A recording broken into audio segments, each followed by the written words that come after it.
I sure hope you like taking the bus, man. And when I say bus, I don't really mean bus. I mean crowded minivan and ancient school bus. You see, we're in a city where 75% of the population relies on these vehicles for their daily commute. This is La Paz, Bolivia, where the traffic density is almost as high as the altitude. We're almost 4,000 meters above sea level. This is nuts. La Paz has the highest elevation of any major city in the world. And to get to its neighboring city of El Alto, you have to go uphill. And the traffic up there is worse. The combined population here is closing in on 2 million people, and the vehicles are closing in on themselves. Oh, please don't kill me, little buses. I'll be in this South American metropolis for the next 7 days, driving as many different things as I can get my hands on. Jeez, this is insane. When it's all over, I'll see if I've learned enough about the local traffic culture Let's cross the street together. to survive working as a motorcycle delivery man. This is wrong. This is wrong. If the traffic here doesn't kill me, there's a good chance the hills will. Tobogganing must be huge here in the winter. It's not frozen. Oh, it doesn't get frozen. Tobogganing must suck here in the winter then. Yeah. So unless you thoroughly enjoy a life that's full of extreme ups and downs, don't drive here. I'm Andrew Younghusband. Is 1 week enough time to learn how to drive as well as a local in a city that has some of the world's most dangerous traffic? I'm about to find out. A lot of people who visit La Paz don't realize it, but La Paz is actually attached to a sister city called El Alto, and El Alto is way the hell up there in the mountains. Now, unfortunately, there's no real employment in El Alto, so every single day, the folks who live there flood into La Paz for work. And the resulting traffic is, well, I mean, you can see it, it's gridlock, it's chaos. Now, I've been told that the fastest way to get through this chaos is via motorcycle. So, for the first step in my driving education here, I'm gonna go for a motorcycle ride.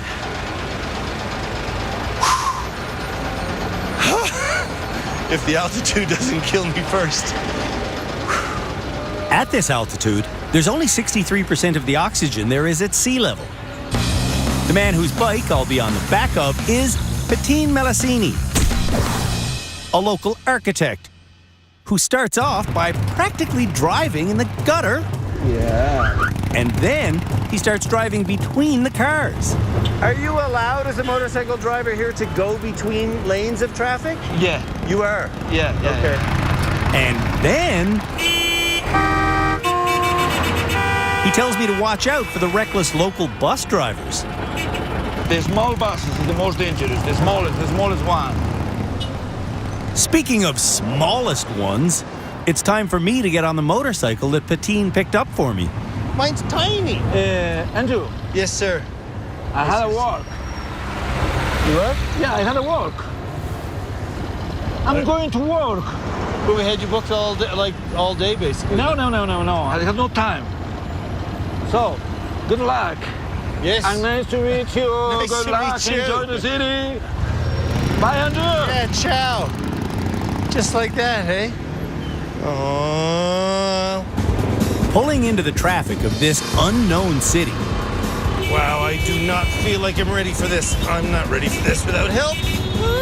I'm lacking my usual confidence. Oh, I didn't get a proper lesson. The lessons I was taught, I don't like. Driving between the lanes of traffic scares me, Oh, minibuses. Oh, you make me so afraid. and driving in the gutter is worse. Watch yourself, little girl. Holy smokes. I think I was lied to. I was told, oh, motorbikes are the fastest way to get around. I think motorbikes are the fastest way to die. La Paz was founded by Spanish conquistadors in 1548. And in 1549, they began laying out the city's road system. Woo, here the uphills. Obviously, urban planning in an area this hilly is fraught with problems. Problem number one, how to build roads that allow vehicles to go effectively uphill. The answer? Switchbacks. Up we go! Not all the roads in La Paz zigzag though. And where they don't, my little bike can barely make it up in first gear. I can't go any faster!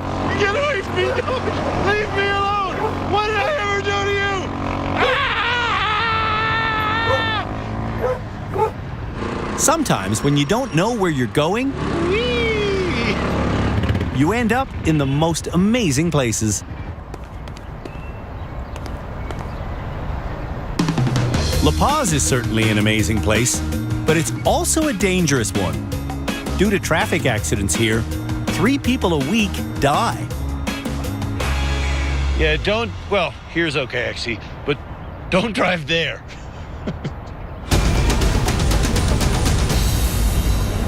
Here in Bolivia, the #1 cash crop is coca.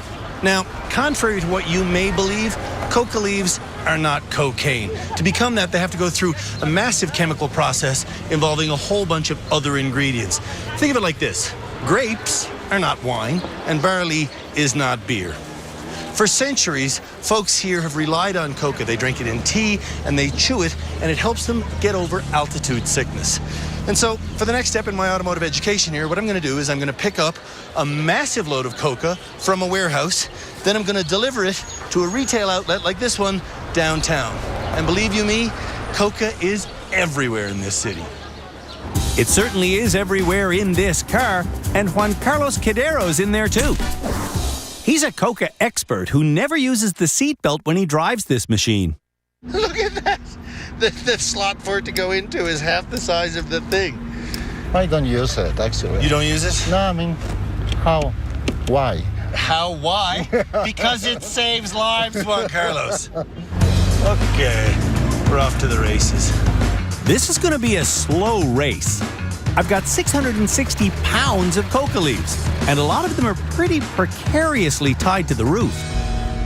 How you doing, copper? I didn't blinker and I'm not wearing a belt.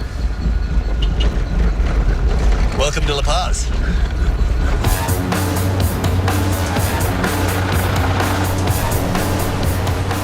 Going to this route.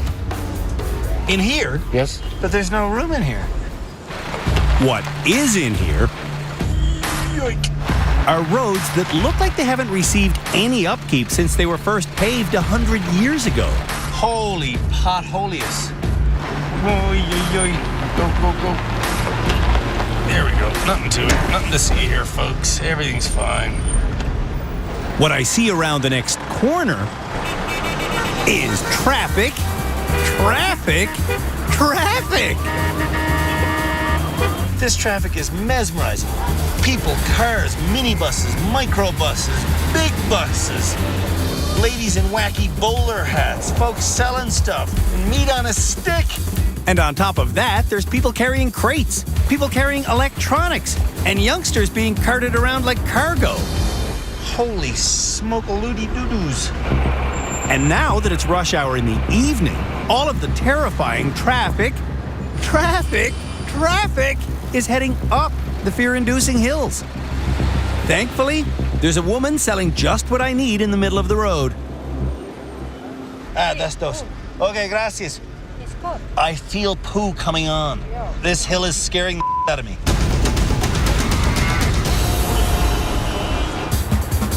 One thing that always concerns me when I come to a new city is how educated are the local drivers on the art of driving? To answer that question, we've set up an interview with local journalist and British-educated Amaru Villanueva Rance, who explains to me how he got his Bolivian driver's license. The actual exam, it was just a concrete court, had to drive around this small Jeep around the court, then I had to parallel park, and that was it. And then I left, and I left with this distinct feeling that it's terribly unsafe to drive here because everyone else on the streets got their license in the same way. Then I'm not really in a safe place. And is that true also for the minibus drivers, the microbus drivers? That's all they have to do to get a license? Oh yeah, everyone. And in fact, I have friends who've probably maybe even bribed someone to get their license. So there's that. It's like that here, is it? It can be. I'm going to be here for a week and I'm going to be driving a wide variety of different vehicles. Just off the top of your head, is that a safe thing for a tourist, a foreigner to do? Probably not. I don't think it's really sensible. Sensible on what level? Because, as I said, like, people are not really trained on general traffic safety and rules and checking your rearview mirrors and indicating. It's not something you see very often around here. You wouldn't recommend I get back on a motorcycle? No, definitely not. Would you drive a minibus in La Paz? Nope. Would you drive a micro? Nope, no way. Am I being cavalier? Would you do what I'm going to do this week? I would not do what you're going to do this week. When my automotive education in La Paz continues. Oh, tight. I'm taught how to direct traffic by cholitas. Do you ever feel like you're dancing? Like you're, see, like you're, yes, like this.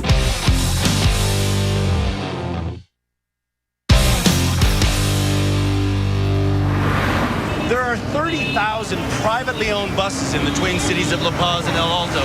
These big, giant old school buses, they're known as microbuses, even though there's obviously nothing micro about them. And these vans, these are known as minibuses. The problem with these vehicles is that none of them take a direct route all the way across town. To get across town, people have to transfer buses 4 and 5 and 6 times, paying for a new ticket each time. And according to Alan Vera, who has worked as a consultant for the city's traffic department, that gets too expensive. The last study that we made in 2012 says that some families spend, for example, 30% of the monthly income. 30% of their income? 30% on moving around the city. Moving around the city is about to become cheaper and more streamlined. Right now, the privately run microbuses and minibuses stop wherever they damn well please to pick up and let off passengers. And that, obviously, is contributing to the city's gridlock. But there is a new publicly owned bus system being developed, and these newer, larger buses are called Puma Qataris. Right now, there are only 61 Puma Qataris in the city, but if all goes according to plan, in just a few years, there will be hundreds of Puma Qataris driving in dedicated Puma Qatari lanes. The bad news is, the folks who operate the privately owned buses right now are probably going to get squeezed out. Folks like Ilvin Torres, who's right now regretting his decision to let me drive his bus. My turn? You're not you afraid I'm going to ruin your livelihood? Yes. To ensure that I don't ruin his livelihood, Ilvin is showing me how to do a Bolivian hill start. Show me again with my foot how I do the start. You want me to put my heel? Yes. See? Like that, and then, so when I get going, vroom, and then take it off like that. Like that. So not like this? No, not like this. Put my heel on it, and then vroom, like that. Okay, all right. Hey, I did it. Very good. Not bad, eh? Very good. What I do next is bad. I missed the gear when trying to shift into second. Chittens. That didn't help nothing. Yes, I know, I'm new at this. Yeah, beep, and you too. I know the wait. They don't want to wait, yeah? Well, they're going to have to. I have to start paying better attention to what's in front of me. There are speed bumps all over La Paz, and none of them are marked. When the Puma Qataris become more, sorry about that. Slow. Will you lose your job when the Puma Qataris become more? When the Puma Qatari fleet reaches its full potential, Ilvin probably will lose his job. Especially when you consider that the government has a plan to outlaw all microbuses by the year 2018. That plan is a controversial one, and while the legislation to make it happen is being created, that legislation is moving about as fast as the traffic in this market. So, what is more difficult? Driving slowly like this or driving fast? Difficult, driving fast. Driving fast. So you mean to tell me that I've done the hard part already? Yes, yes. Well then, this scene's done.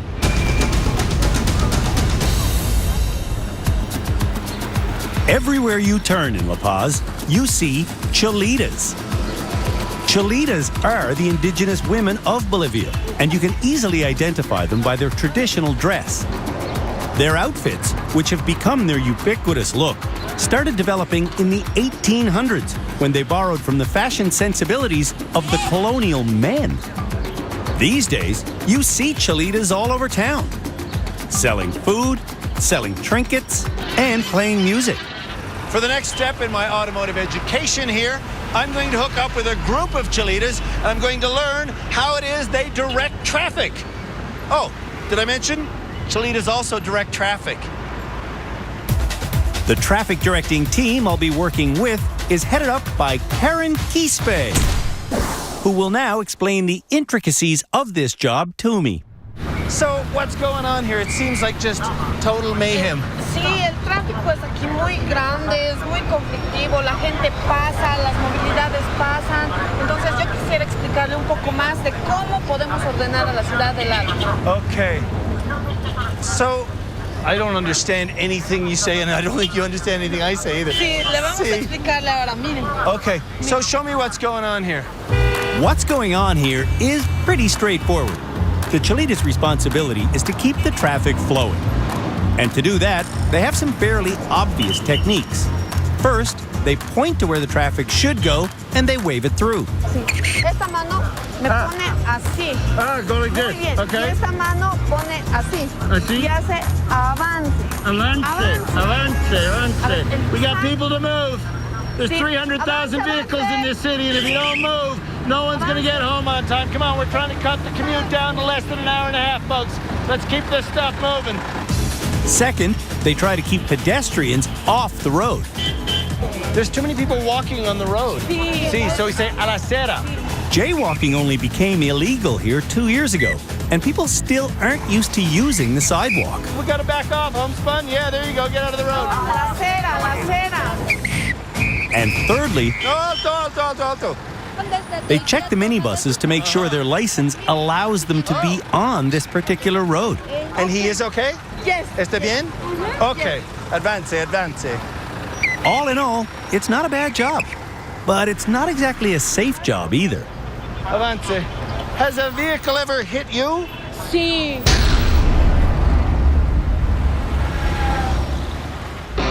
When my Bolivian education continues, Oh, nobody's gonna see me. This is a death trap. I commute from La Paz to El Alto with a witch and her demon-worshipping son. You worship the demons? Yes, I worship the demon. Why not? Well, because they're demons.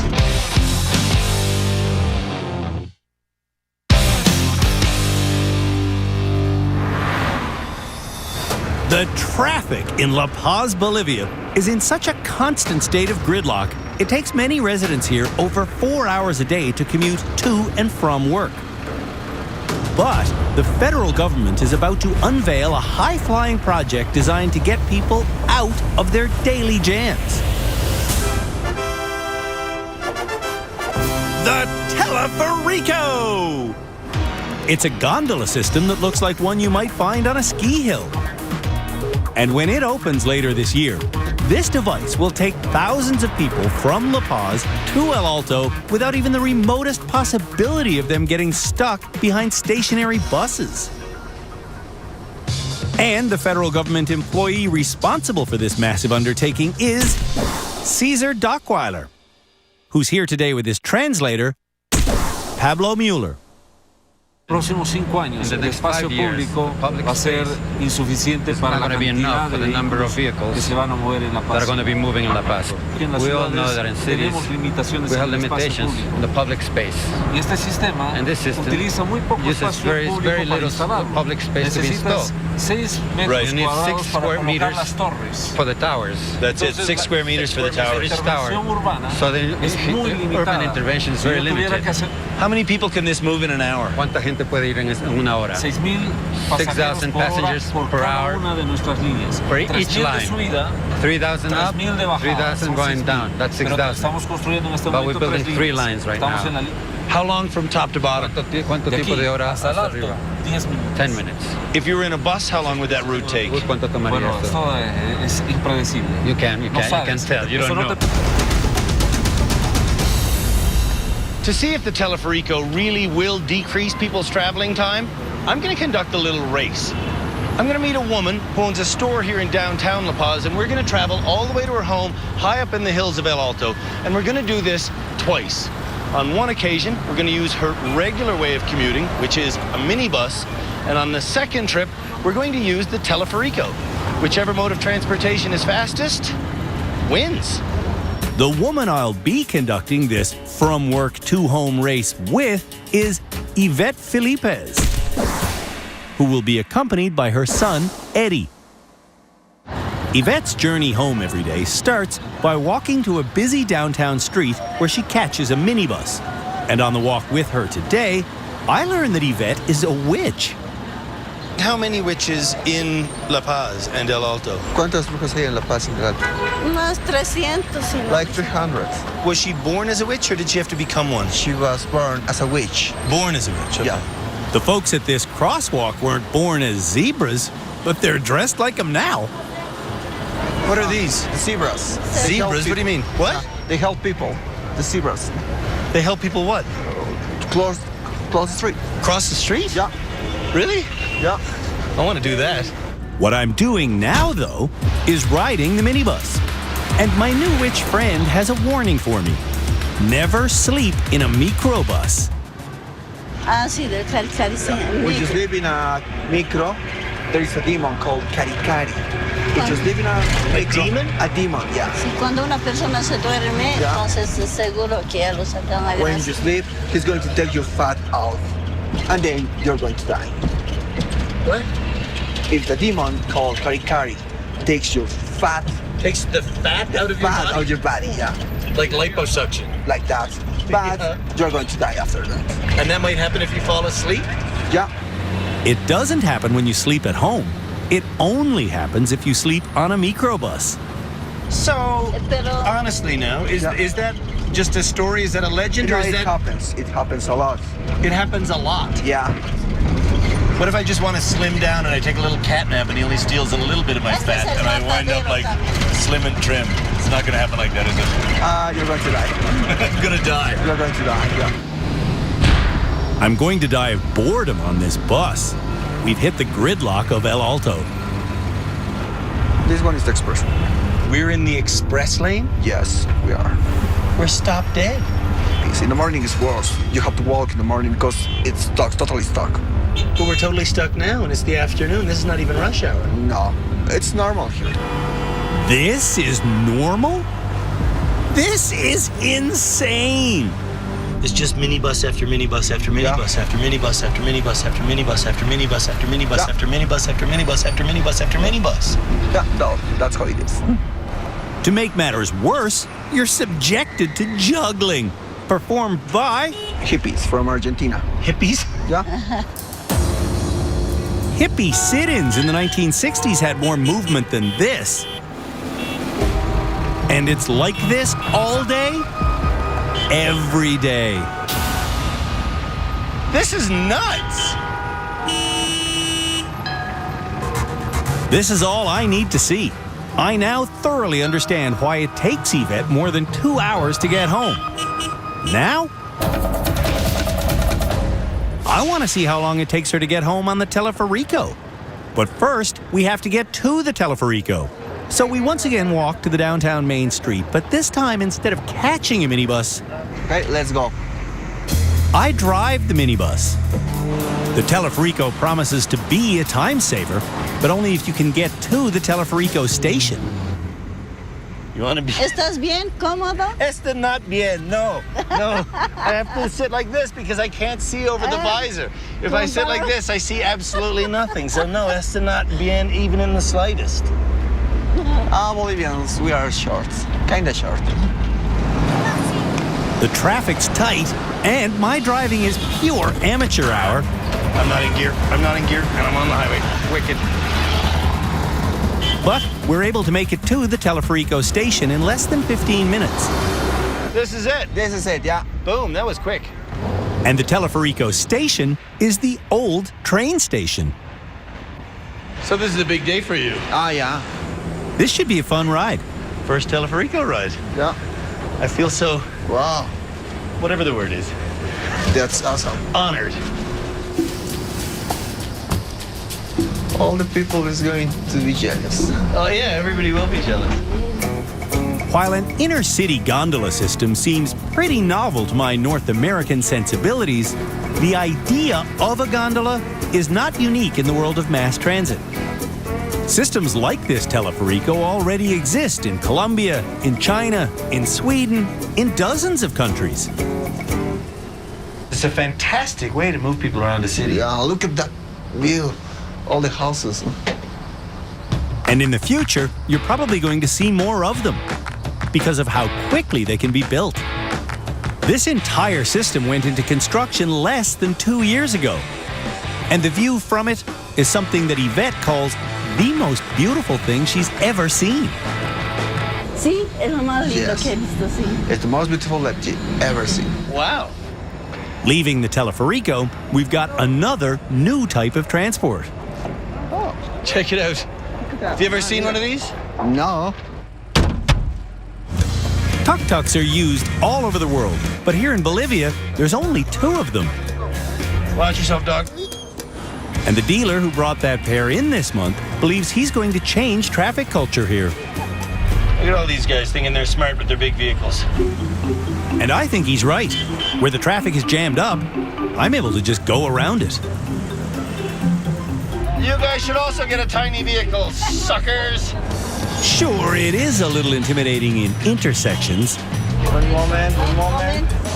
And yes, it is a whole lot intimidating on major roads. It's amazing the little vehicle like this is allowed to share a road with a big truck like that. But I'm able to get Yvette to her front door less than 45 minutes after we walked out of her store. And that is the fastest trip she's ever had home, mostly thanks to the new Teleferico. Well, that's the big lesson here then. Yeah. Don't drive here, Yeah. but do take the Teleferico. Sí.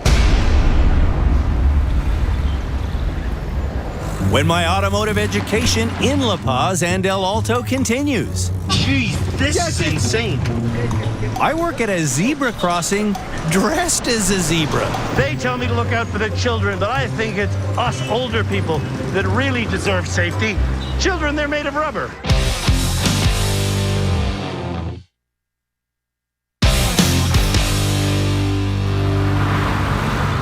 Because the twin cities of La Paz and El Alto combine to make one of the hilliest urban areas on Earth, folks here don't like to drive places to pick things up. If they can afford it, they prefer to have those things delivered to them. So, for the next step in my automotive education here, I'm going to be delivering a cake. And I'm going to be doing that with a woman who delivers cakes every single day. The cake we'll be delivering today was made in our honor, and it was made by Ada Mancia Michel. But sadly, her daughter, Wara, says we're already half an hour late. But you need to go fast. I need to go fast? Going fast in La Paz often creates a bumpy ride. Hang in there. 18% of this city's roads are unpaved. Oh, there's a dog chasing me. Always with the dog chasing. We have to transport today's cake 7 bouncy kilometers. And the bounciness is why Ada's vehicle is 4-wheel drive. Whoa. We lost a layer. Put it back on there quick. The people who are getting the cake will never know. Maybe rushing this cake to its destination Jeez, this is insane. isn't the smartest idea. Whoa. Sorry. Oh no. Oh, we lost the cake. Maybe we should just make the best of a bad situation. This country has a lot of bad roads. Whoa. Sorry about that. Bolivia has 43,000 kilometers of highway Whoa. and less than 5% of them are paved. Well, what about... No. We lost the first layer. In fact, Bolivia has the worst roads of any country in the Andes. A good cake, though. We are here. Well, We're here? we are here. Okay. Let's deliver this bad boy.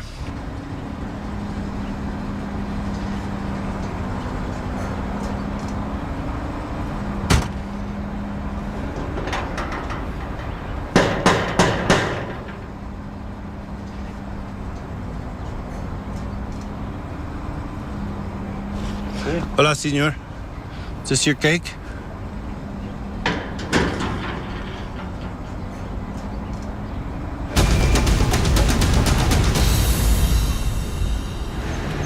All over La Paz, I've been seeing zebras. And no, I haven't been taking drugs. I've actually been seeing zebras. Now, I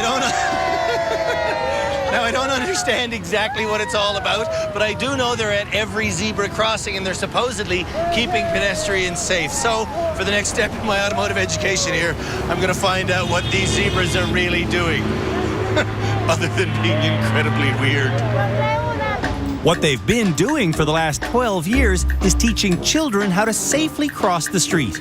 And today, Eveline Gomez has invited me to become a zebra. What do I need to know?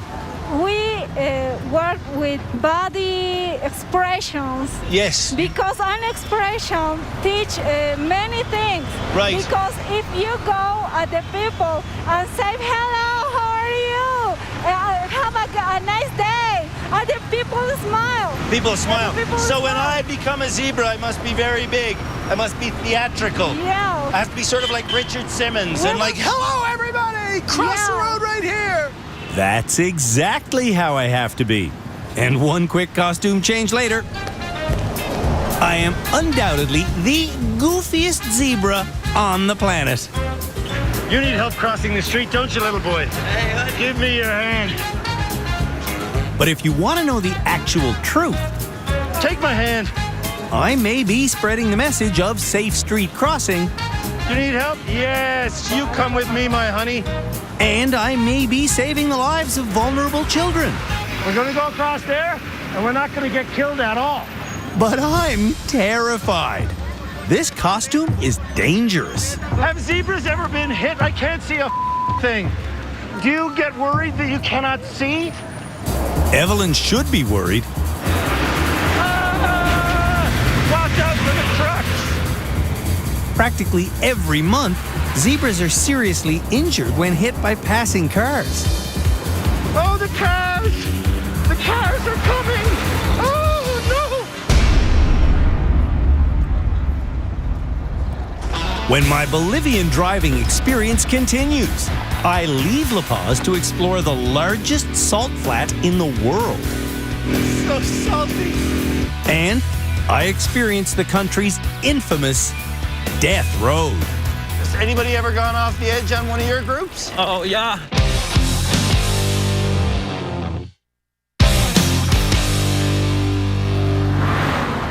As a tourist, you can't set foot in La Paz without hearing about Death Road. It's about an hour and a half from here, and it's a single-lane dirt highway that's chiseled into the side of a cliff.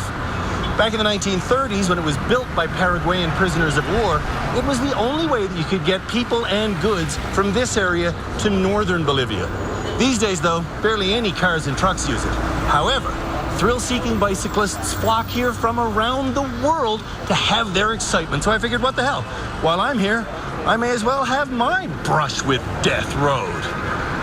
And the guy who will be taking me on this potentially lethal ride is Fernando Horden, the first man to ever open a tour guiding company here. Hey, let's go! Hey, let's go, guys! The Death Road starts 3,100 meters above sea level, and then in just 64 kilometers, it descends all the way down to 800 meters above sea level. How many people a year do you bring down? During the high season, like about 40 per day. 40 a day, just your group alone? Yes! Holy cow. And not to be too morbid, but how many people have died bicycling on this road? 15, 15. The 15 bicycling casualties that happened on this road have all occurred since 1998. Has anybody ever gone off the edge on one of your groups? Oh, yeah. Yes? Two. Yeah. Horrified to hear that. Please, God, don't let it become 3 today. Death Road is no joke. Over the course of its 84-year history, thousands of people have died here. I heard there was a motorcyclist killed recently. Yeah, 2 weeks ago. 2 weeks ago? A very close friend of mine. Oh, no, I'm sorry to hear that. I didn't realize he was a friend of yours. Oh, my condolences. I'm sorry. Making Death Road safe is just never going to happen. But they are trying.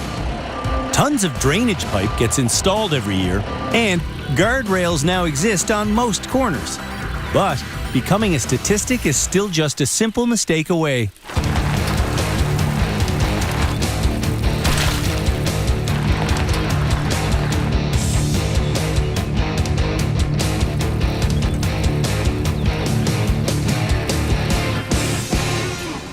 Man, I want to look at the view, but I better keep my eyes on the road because you're only 1 foot away from true disaster. To keep car and truck drivers away from disaster on Death Road, they have to drive on the left-hand side. And it's the only place in all of Bolivia where that's the law. You have to ride by the left-hand side, okay? The reason for that is so drivers going downhill can stick their heads out of their window and see how close their tires are to the edge of the cliff. What is that waterfall? That's right on the road. Yeah. Okay, there's weirdness, and then there's this. This is the road. There is one place in Bolivia that's weirder than this. In fact, it's one of the weirdest places on the planet.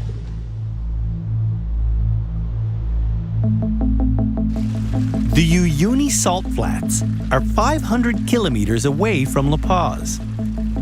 Here, there's over 10,000 square kilometers of open space covered by 10 billion tons of salt that was once contained by prehistoric lakes. And even though drivers have absolutely nothing they can hit, it's still really not a safe place to drive. You can crack through the salt and get stuck in the mud.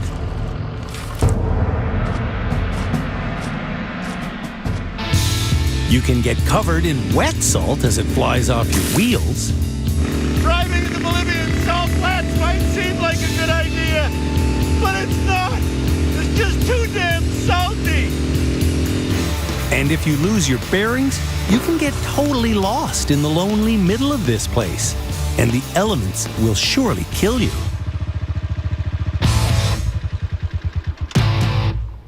Wait 1 sec.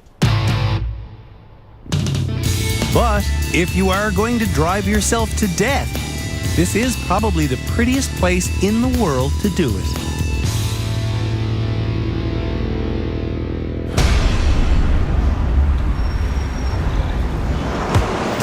When my automotive experience in La Paz concludes, Don't mock me. I see if I can survive my ultimate challenge. My speedometer says I'm going 0, but I'm pretty sure that's slightly inaccurate.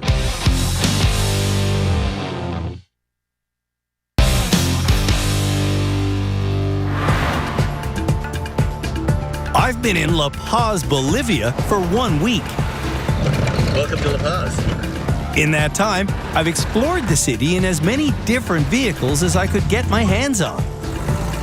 I was told, motorbikes are the fastest way to get around. I think motorbikes are the fastest way to die. I've helped pedestrians, I've directed traffic. Yeah, there you go. Get out of the road. Now, it's time for my ultimate driving test here. And for my ultimate test, I'm going to be using a motorcycle to make deliveries. Specifically, I'll be delivering prescription drugs. There's 4 drop-offs for me to do today. And the man I'll be doing those drop-offs with is veteran motorcycle delivery driver, Mauricio Choque. Hola. Do you have a pickup for Andrew Younghusband?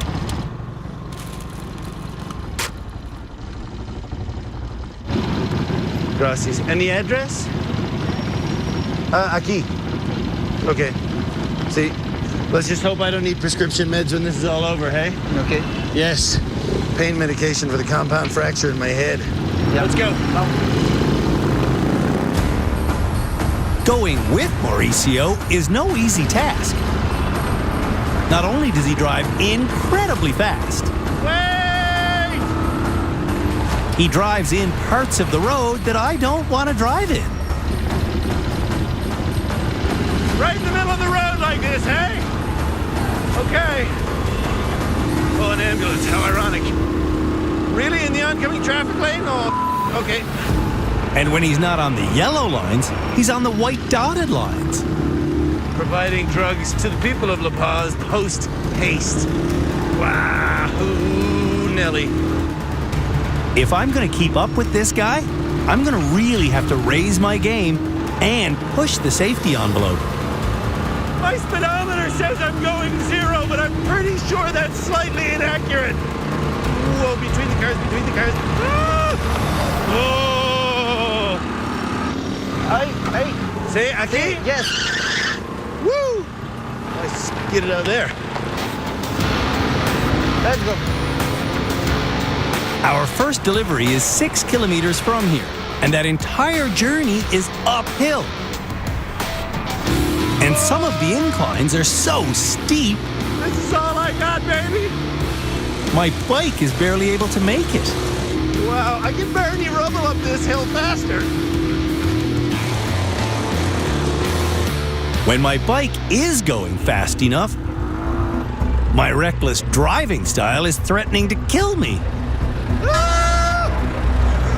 Where are we going, man? After a few more uphills, though, we're within sight of our first drop-off. Okay, Andrew. Here? Stop him, please. See? Okay. Right here. Do your thing, my friend. Voy a dejar mi medicamento. See? Dame un segundito que ahorita vengo. Okay. When I get old, I'm just going to call and say, bring me my meds. I'm not coming to the store. You bring them to me. How's it going? We done? Yes. That's it, just like that. For our next delivery, This way? Sí. See? Okay. Sí. we're headed for a completely different section of town. And once we cross a fancy new bridge, Cool. I nearly T-bone a car that cuts in front of me. Oh, what are you doing? How do you do this? I don't understand your driving culture. Wait for me, buddy. Dale, vamos. Mauricio isn't waiting for me. In fact, Wow, the drug delivery business waits for no man. I think my super slow speeds are starting to annoy him. Holy. This guy's like a cat. Wow. Man, you're just fearless. I don't know if this is right. In fact, I do know this is wrong. This is wrong. I'm missing people's mirrors by like a quarter of an inch. Excuse me, ma'am. I've never been here, but I'm delivering medicine, so I think this must be correct. Wow, holy traffic. Where do we go? Izquierda, yes. Left. Scared. Yes, I'm scared. It also means go left. Traffic accidents in all of Bolivia have increased by 28.5% in just the last 5 years, and I think it's guys like this that are the cause of it all. Or maybe it's guys like the one driving this blue bus that are the cause of it all. Whoa! Jeez! Hey, man, you gotta watch your mirrors. You nearly killed my friend. My friend is a very specific kind of driver, and his job of delivering medical prescriptions is not something I can do as well as him. Ah! Holy pedestrians, really? Wow. Watch yourselves, everybody. I am keeping up. Why does everybody I drive with on this show insist on going into the oncoming lane like that? You crazy fool. But the sense that a crash is about to happen is becoming overwhelming.